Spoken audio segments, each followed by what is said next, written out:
السلام نے ارشاد فرمایا ایمان یہ ہے کہ تم ایک اللہ وحدہ لا شریک پر ایمان لاؤ اور محمد صلی اللہ علیہ وسلم پر ایمان لاؤ کہ وہ اللہ کے رسول ہیں، اللہ کے فرشتوں پر ایمان لاؤ، اللہ کی کتابوں پر ایمان لاؤ اور قیامت کے دن پر ایمان لاؤ اور تقدیر پر ایمان لاؤ۔ حدیث جبریل میں ایمان کی یہ تفصیل بیان ہوئی، گویا یہ باتیں پہلے نبی علیہ السلام بتاتے۔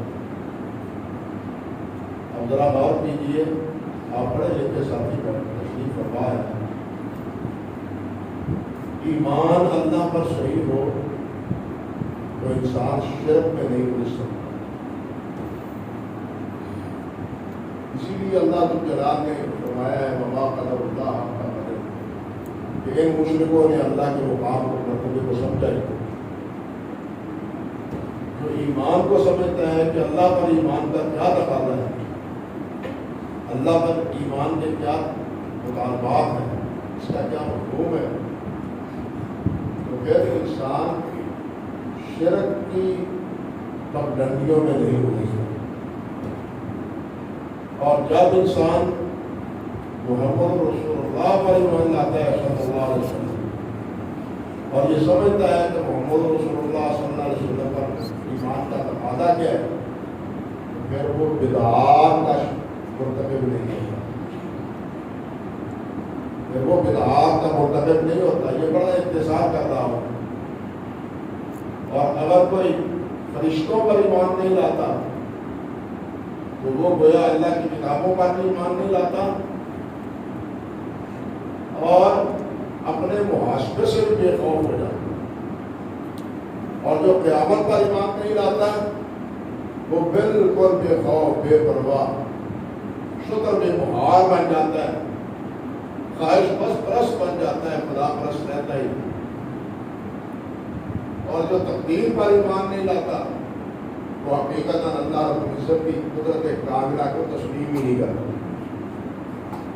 یہ بنیادی باتیں جو نبی علیہ السلام تعلیم دیتے تھے، جو آپ سمجھاتے تھے، سب سے پہلے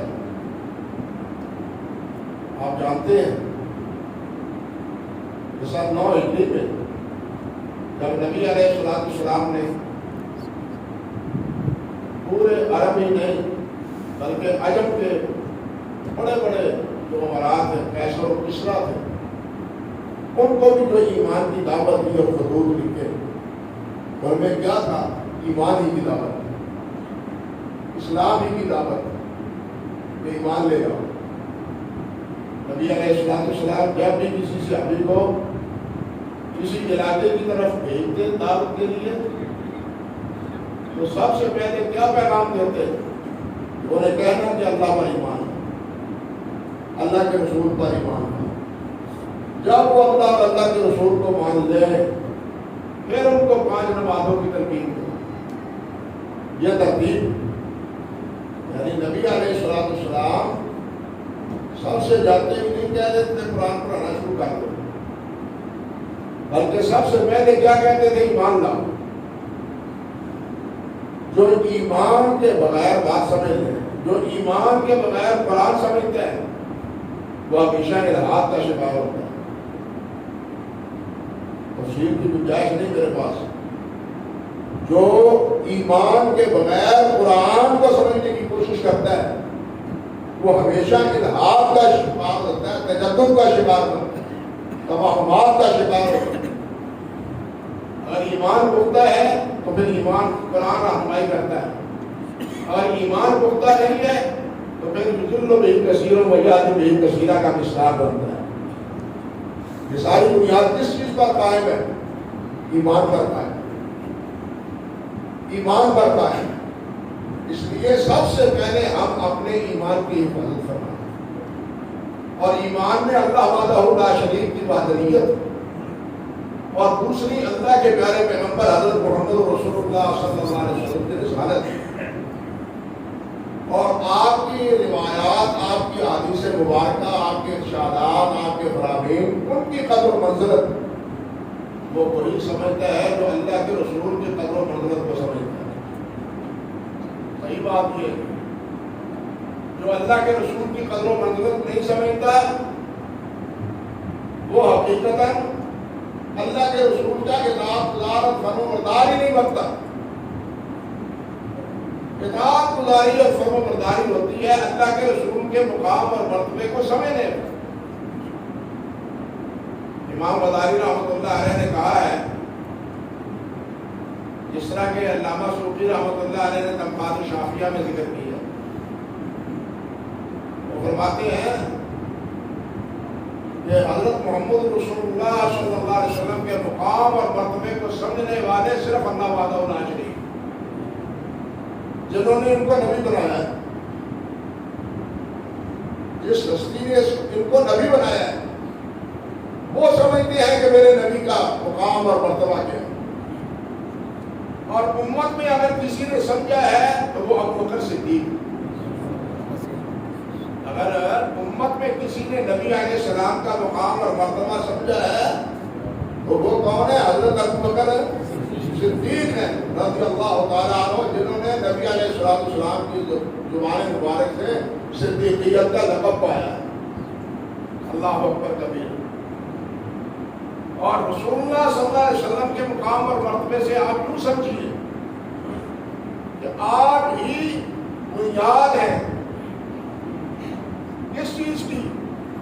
ہمارے ایمان کے معیار کی، ہمارے عمل کے معیار کی، عمل کے قبولیت کے معیار کی.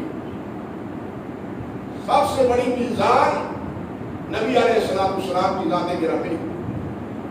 حضرت امام سفیان بن عیینہ رحمۃ اللہ علیہ فرمایا کرتے تھے ہوت میزان الاکبر وعلیہ تورد الاشیاء کلھا، کہ نبی علیہ السلام کی سب سے بڑی میزان ہے،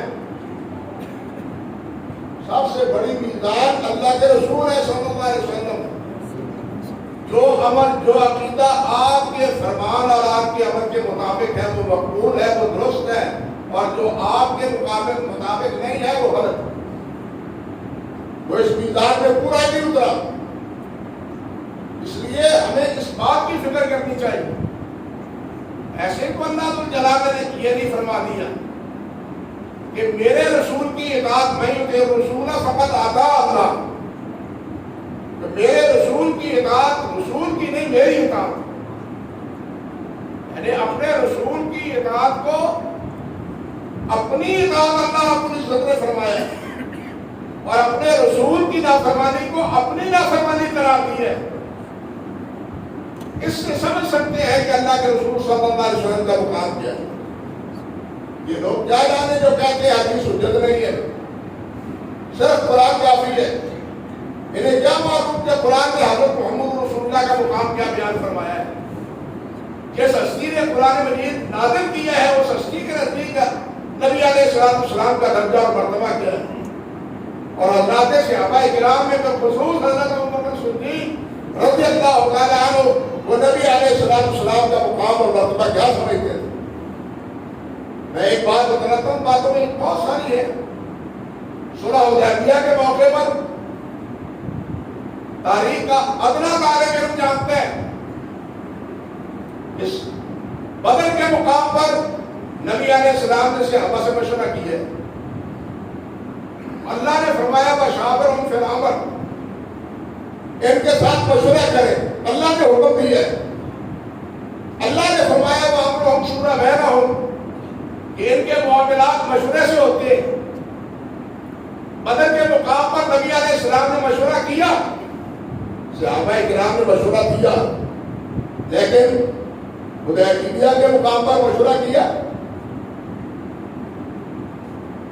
کوئی ہے تاریخ کا طالب علم جو کہے کہ نبی علیہ السلام نے صلح حدیبیہ کے موقع پر مشورہ کیا؟ حالانکہ کتنا نازک مرحلہ تھا،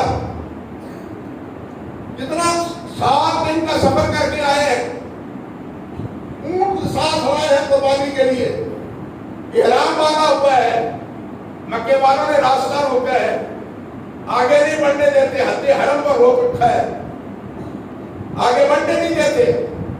نبی علیہ السلام نے کس لیے مشورہ نہیں کیا؟ ان کے ساتھ مساعدت کی کوشش کی ہے.